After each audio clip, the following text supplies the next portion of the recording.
हट्यो हामी याद गर्न सक्दछौँ ती समयमा प्रभु यीशु मसीहले कसरी 10 जना खोरीहरूलाई निको गर्नुभयो। लुका 17 अध्यायको हामीले हेर्दछौँ 11 देखि 19 पदसम्म।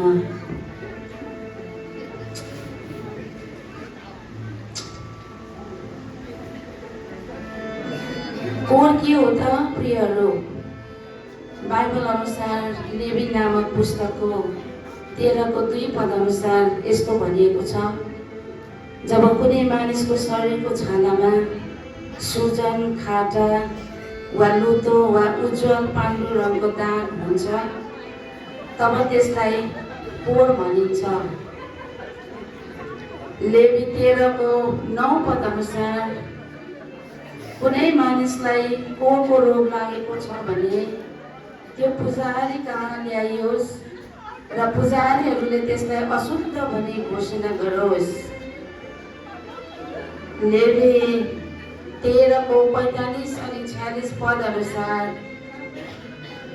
त्यो कोरी जसको यो कोर रोग छ त्यसका लुगाहरू च्यातियोन् र त्यसको टाउको नाङ्गो रहोस् अनि त्यसले आफ्नो माथिल्लो ओठ ढाकोस् र अशुद्ध अशुद्ध भन्दै कराओस्।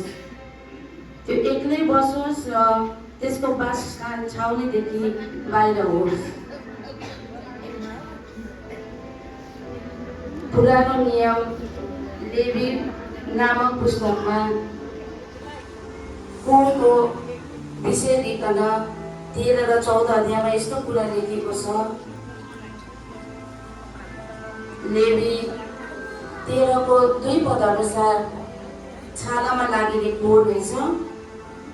अनि लेवीको 13को 41 देखि 42 पदसम्म पढ्दा हुँदै टाउकोमा अनि अगाडिपट्टि निधारमा अनि आँखाको आँखी भाउमा लाग्ने कोर हुँदो रहेछ।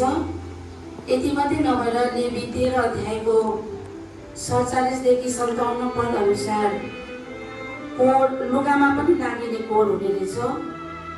यति मात्रै नभएर अन्तमा अर्को 14 किसिमको कोर घरमा पनि कोर लागिँदो रहेछ, जो यो कुरा लेवी 14 अध्यायको 33 देखि 44 पदसम्म उल्लेखित गरिएको छ।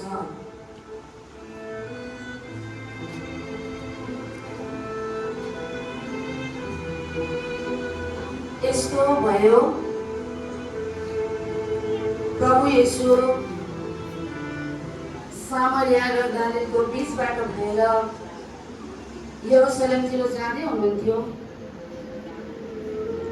जाँदा हुँदै उहाँ कुनै एउटा गाउँमा बस्दै हुनुहुन्थ्यो। त्यति नै बेला अशुद्ध अशुद्ध अशुद्ध अशुद्ध अशुद्ध अशुद्ध भन्दै 10 जना कोरी मानिसहरू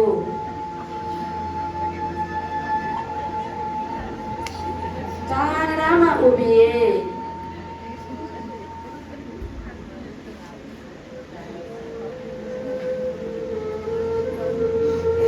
ती 10 जना कोरी मानिसहरूले चर्को स्वरले कराएर भने, हे यीशु, हे स्वामी, हामी माथि दया गर्नुहोस्। यस्तो चर्को स्वरमा दयाको भीख मागेको सुनेर यीशुले तिनीहरूलाई भन्नुभयो, जाऊ आफूलाई पुजारी कहाँ देखाओ। ती कोरीहरू जब यस्तो आज्ञा पाए तब तिनीहरू आफूलाई पुजारी कहाँ देखाउन जान हतार गरे।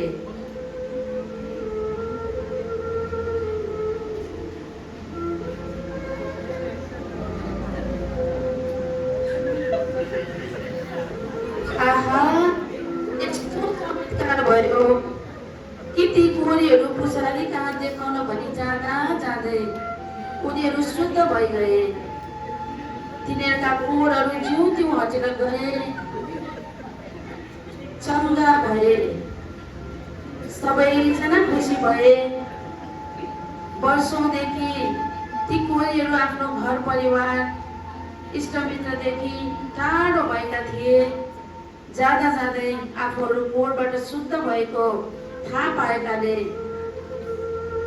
तिनीहरू मध्ये 9 जना कोरीहरू हतार हतार गरेर आफ्नो घर परिवार इष्टमित्र छर छिमेकीलाई भेट्न गए। निश्चय पनि तिनीहरूले आफ्ना परिवारसँग आनन्द खुसी मनाए। तर ती 10 जना कोरीहरू मध्ये 1 जना कोरी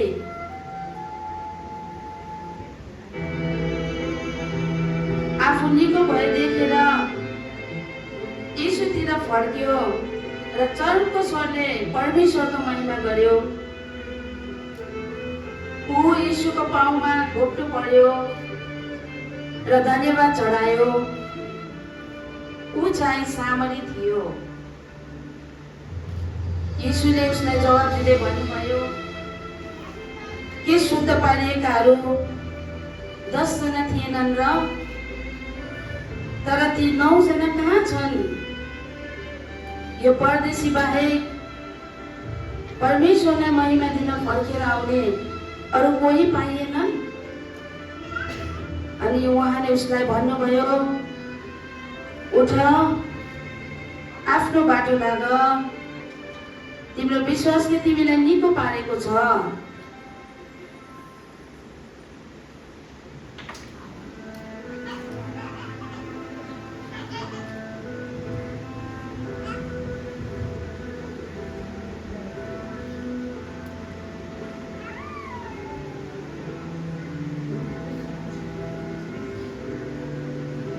भर्खरै हामीले हेरेको दृष्टान्त, यो सत्य घटना प्रभुको वचन बाइबलमा आधारित हामीले हेर्न सक्यौँ।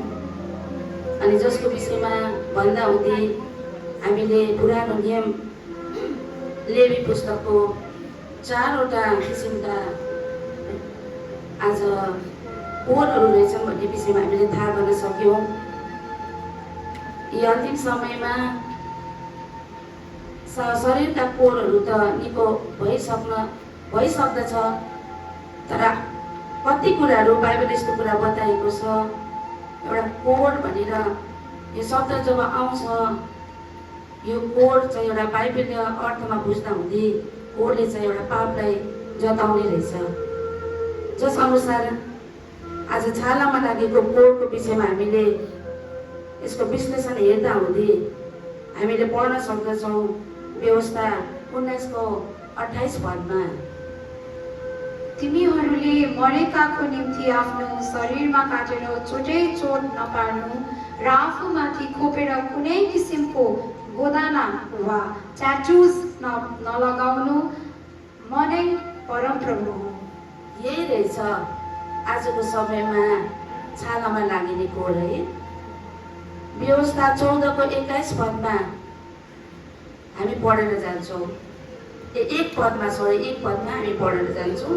तिमीहरू परमप्रभु आफ्ना परमेश्वरका सन्तान हौ, यसकारण तिमीहरूले मरेकाहरूका निम्ति आफूलाई काटेर चोटै चोट नपार्नु, न त आफ्ना आँखाहरूको बीचमा वा आँखी भाउहरू नखौरनु, न त टाउको मुडाउनु।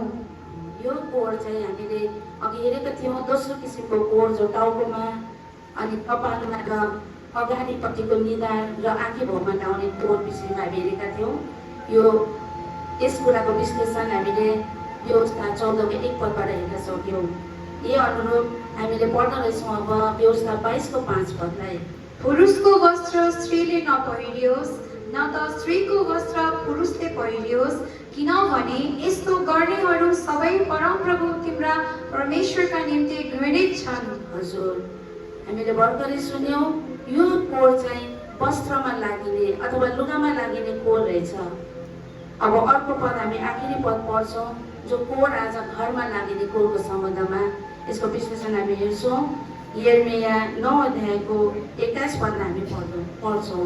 किनकि सडकबाट वा बाहिरबाट बालबच्चाहरूलाई र चोकहरूबाट जवान मानिसहरूलाई मेटाइदिनलाई मृत्यु हाम्रा झ्यालहरूमा चढेको छ र हाम्रा महलहरूभित्र पसेको छ। प्रभुलाई धन्यवाद होस्। हामीले पढ्दा पढ्दै धेरै कुरा बुझिसक्यौँ। अब यी 4 किसिमको कोरहरू यी अन्तिम समयमा तपाईँ र मेरो जीवनमा आज छ कि भन्ने कुरा हामीले यस स्किलबाट हामीले एउटा लेसन पाएर आफूलाई जाँचेर अब प्रभुको दिनको निम्ति हामी तयारी हुन सकौँ। प्रभुलाई धन्यवाद होस्। धन्यवाद।